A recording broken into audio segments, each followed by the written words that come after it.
Hare Krishna. So Krishna is glorifying his devotees, having wonderful transcendental qualities. In fact, he's listing down all the qualities and he's glorifying each and every quality. Let's see the last few set of shlokas or last few set of qualities which Krishna is describing in the last few shlokas. Shloka number 18 and 19.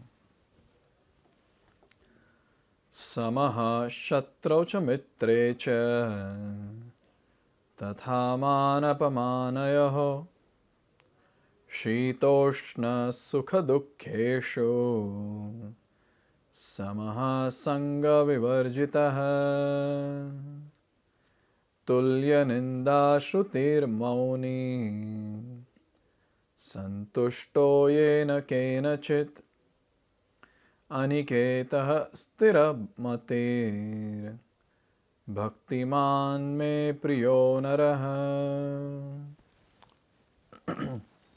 So here Krishna is saying, Samaha shatrau cha mitre cha, the one who is equal to both the friends and enemies. Tatha man apamanayoho, equipoised both in man and apman, honor and dishonor. Shitoshna sukha dukkheshu samaha, he is equipoised, he is equal both in Shita and Ushna. That is, Shita is cold and Ushna is heat. And then Sangha Vivarjitaha. So Sangha Vivarjitaha is always free from contaminating association. Tulya Ninda Shrutir. So he is again equipoised in fame and Ninda, that is infamy. Mauni, he is silent. Santushto Yena Kenachit, he is satisfied with anything. Aniketaha, he doesn't care for residence. Sthiramatir, one who is fixed in knowledge. Bhaktiman me priyaha naraha. So he is saying, such a devotee is very dear to me. Again, such wonderful set of qualities that Krishna is telling Arjuna, and through Arjuna telling all of us. So here it is said, Sangha Vivarjita, a devotee is always free from all bad association. How come a devotee becomes free from all bad association? A devotee chooses the association. He chooses between the two, a Krishna conscious association, a material association. And he sees which will take me closer to Krishna. And he chooses that. And the one which takes him away from Krishna, he completely avoids.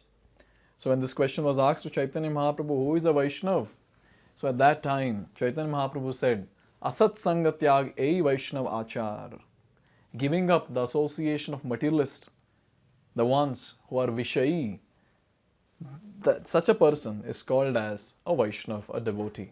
So he is always free from bad association.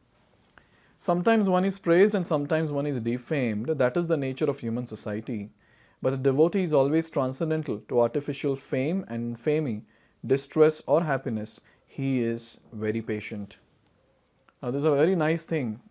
I think we have seen it multiple times now, that a devotee is equipoised in honor, dishonor, fame, infamy, happiness, distress, cold, heat, or whatever.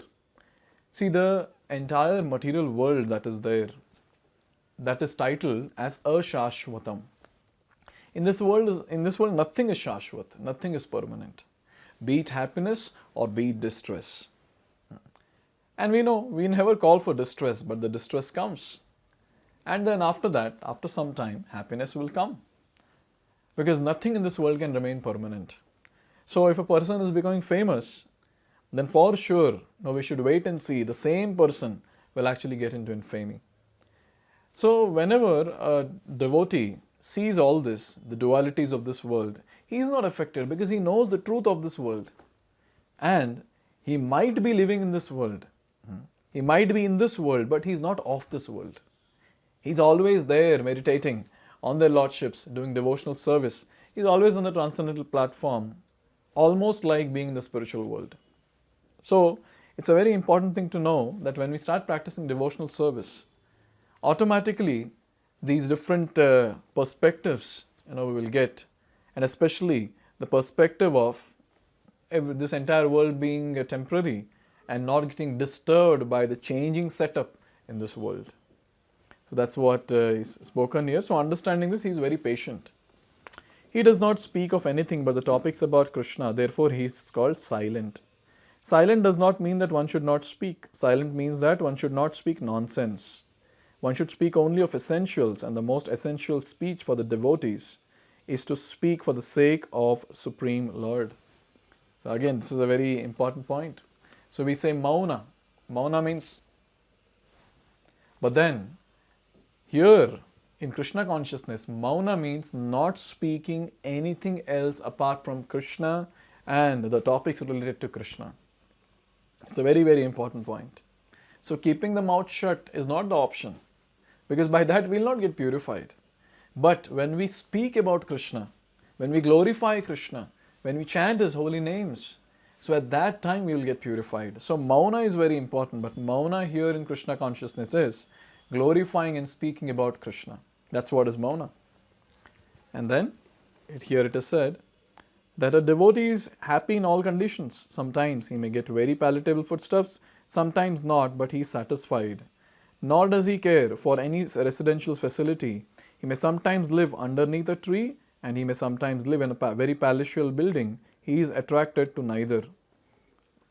So again, here you have to understand the mood of a devotee. He is completely dependent on the Lord. He is completely dependent, and he knows very well, if Lord wants to give me, He will give. And someday if He does not want, He will not give. So just let me depend on the Lord and see. If He gives some food, I'll eat, or some feast, I'll eat. And if He doesn't, okay, no problem. So this is the mood of a devotee. He doesn't care for his basic necessities also, food, shelter, clothing. He's completely dependent on the Lord. This is called as complete surrender, complete faith in Krishna, that even for the basic necessities the person is not worrying. But disclaimer, don't try this at home. Because not everyone can do that. If we are at the neophyte stage, slowly and steadily we should come up. And once we get complete faith in Krishna, once we have complete trust in Krishna, and once we start intensely practicing devotional service with that intense faith, then all these qualities will automatically manifest, especially the quality of dependence on Krishna, even for the basic needs. He is called fixed because he is fixed in his determination and knowledge. A devotee has got the topmost knowledge. What is that? Krishna is the Supreme Personality of Godhead, and I am His servant, and my job is to serve Krishna. This is the topmost knowledge that is available in the entire Vedic scriptures. And this topmost knowledge, a devotee has already digested it and is implementing in his day-to-day life. So this quality is again very important, being determined. So now we see here in various qualities, there is so much of repetition that is there.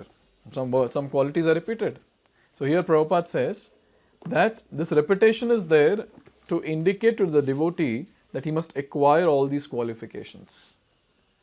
Yes, so we need to acquire all these qualifications. And another very important meaning of or interpretation of repetition here is the rarity of these qualities. So these qualities are very rare, so it's repeated to emphasize.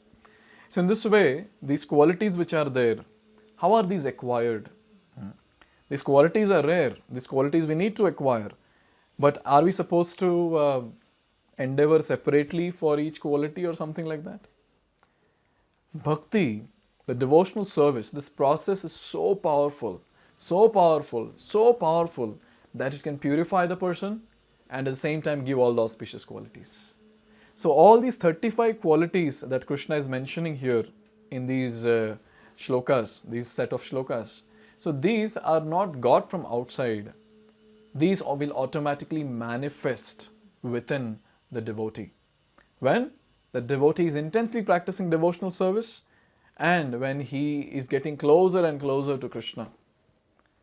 See, when we get closer to Krishna, we start inheriting the qualities of Krishna. So these qualities, whatever is there, These qualities are there in Krishna. So these qualities, they actually come to us as well. So in this way, we understand that what is most important for us at this level is, here it is given, engagement in Krishna consciousness and devotional service. This is what is most important for all of us. Every single day we need to be engaged in devotional service, starting from chanting of Hare Krishna Mahamantra. Hare Krishna, Krishna Krishna, Hare Hare, Hare Ram, Ram Ram, Hare Hare. And followed by various other services and other practices that we do on our day-to-day basis. So having said this, now we come to the last shloka of the chapter number 12, titled Devotional Service. So let's see in the last shloka what Krishna wants to give to all of us in the next video. Hare Krishna. Hare Krishna, Hare Krishna.